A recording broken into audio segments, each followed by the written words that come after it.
la police a sonné à la porte, j'ai recommencé à respirer, je crois. J'étais en dissociation totale. J'avais accepté le fait que j'allais mourir à ce moment-là. Ils rentrent. Il y en a 2 qui restent avec mon ex.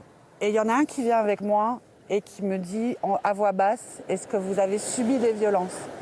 J'ai vu qu'il ne voulait pas que mon conjoint l'entende.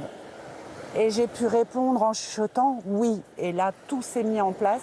Le problème de ce genre de relation, c'est qu'il déplace la limite de ce qui est tolérable de plus en plus loin à chaque fois. Donc il va vous crier dessus. Une première fois, ça va passer. La deuxième fois, vous allez dire « c'est normal ».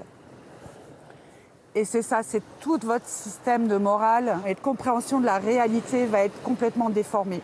J'étais tellement enfoncée dans le système où c'est lui qui était la personne parfaite, c'est moi qui avais des problèmes, c'est lui qui allait à l'église, qui appliquait la parole qu'il faut, que j'avais du mal à m'en rendre compte.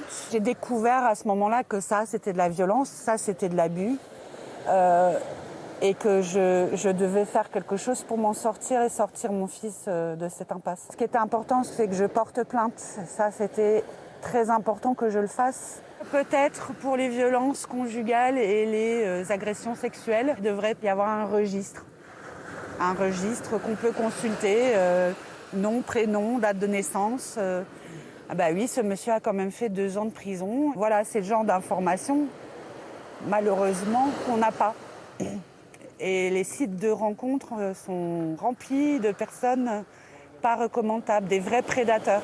J'estime que toutes les personnes qui sortent de ça sont des guerrières, il faut le savoir. La reconstruction est lente. On va faire quelquefois, on va reculer. On va faire des erreurs.